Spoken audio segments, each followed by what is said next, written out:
Today we're going to be talking about the basics of army composition and datasheets in Warhammer 40k. Warhammer 40k is first and foremost a tabletop game. That's right, all the lore that I've been making videos on is a bunch of flavor text for a tabletop war game, which is based on getting models, assembling them, painting them, and making them fight each other in a big old fight that can take hours depending on how many models you have. But how do the models you get even work? What kind of armies are there anyways? If you don't know, then let this video help you out. And if you already do, let this video be a refresher course for 9th edition, as well as some new 10th edition stuff with the art development included. So let's talk about what the heck a datasheet even is. A datasheet tells you everything that an individual model can do, but then having all of its stats and some of the actions it can perform. So let's dissect it.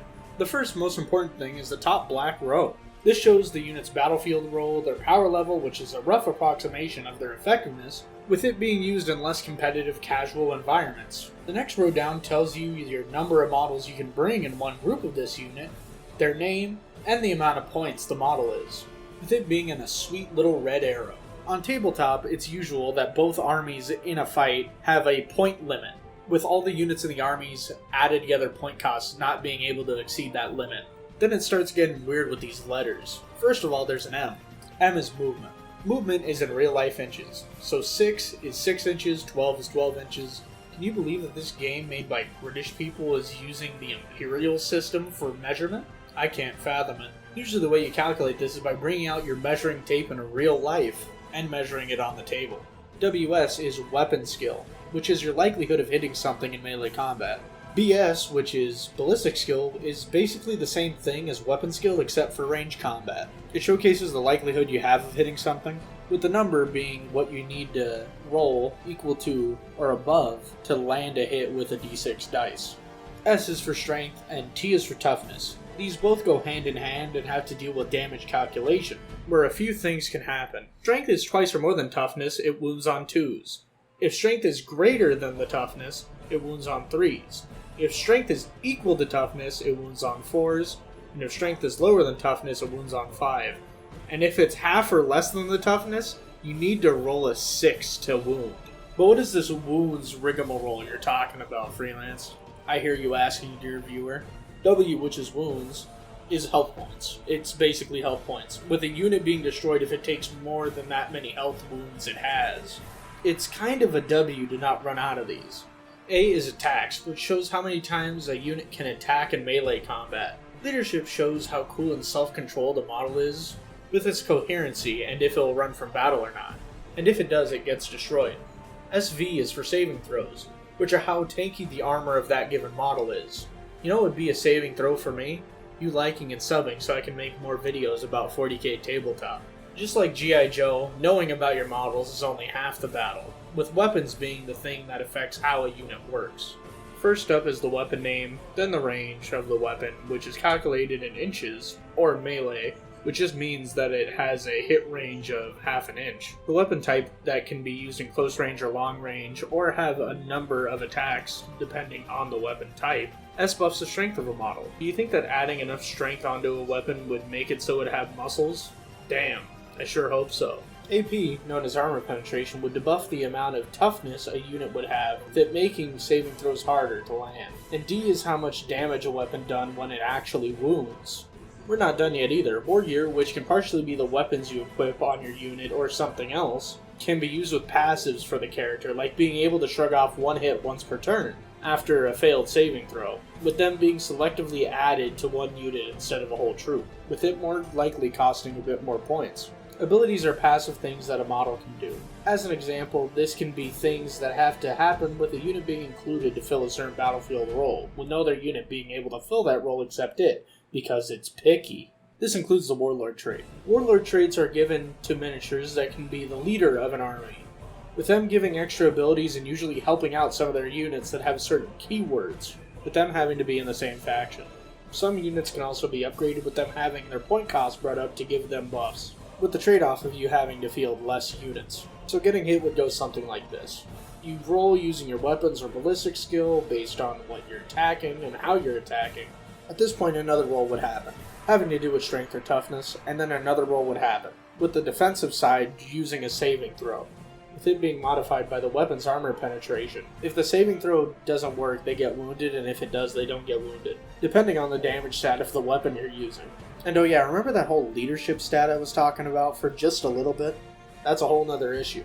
The way that leadership is tested is based off of how many miniatures in that unit die that turn, with one being subtracted from the leadership stat each time a unit dies. If you roll above that leadership number with a 6-sided dice, one of the models runs away. You get to choose which model does this, with a check happening for each other model in the unit, with them running away if a 1 is rolled on a 6-sided dice. Thankfully enough, this usually doesn't happen, but it sucks especially if a larger unit is affected. And that's how models work and what they do, and it took about 5-6 minutes, with me not going over things like game type, control points, changes in 10th edition, Arcs of Omen, or anything else I'm forgetting about.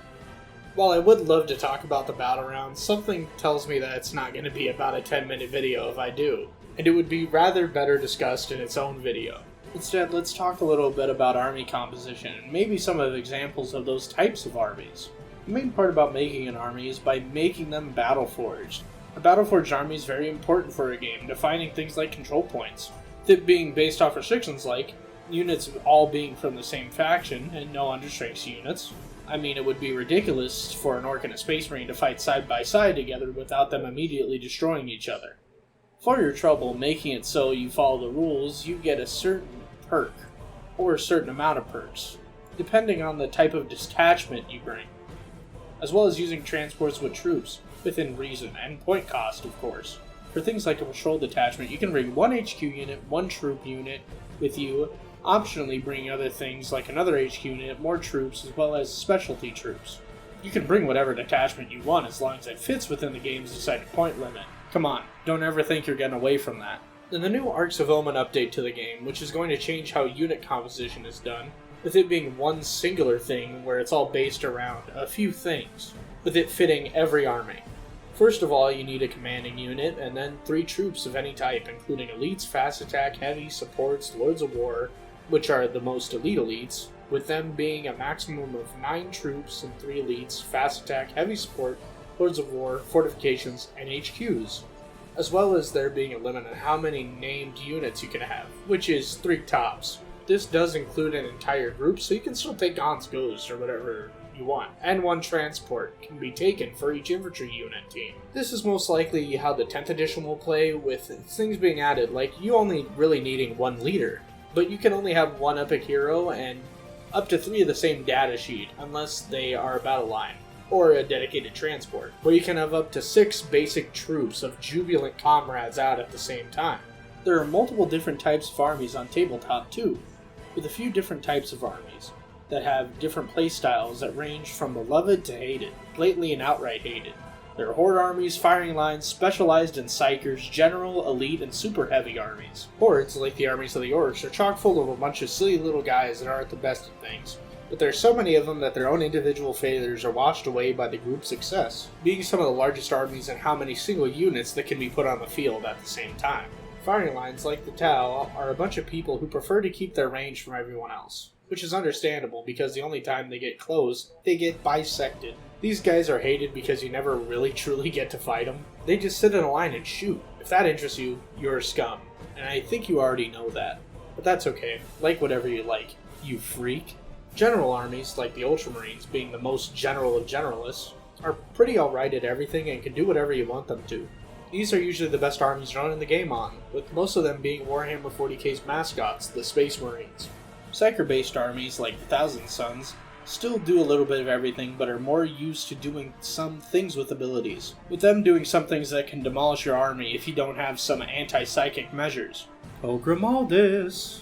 The ever-elite and godlike custodians are a perfect showcase of what an elite army is, with an average unit in that army having high stats, with it being able to take out a lot of individual models by itself, which is good because they are woefully outmatched when it comes to the amount of units an army can have. Super heavies are very rare and only for high point games. For example, knights, which are mechs that have artillery cannons on their arms, can only be brought in very few numbers. They are incredibly niche but get their job done very well, with them easily vaporizing any whimsical little fellas they might fight. Of course, there are other armies that mix and match playstyles, but besides that, that's about it for what I got for this video. Did this video help you learn anything, or refresh you on anything? If so, please like and subscribe and help me out. I'm desperate. Make sure to tell me about your favorite Warhammer army in the comments down below. On tabletop, though. No lore. Till next video, fellas.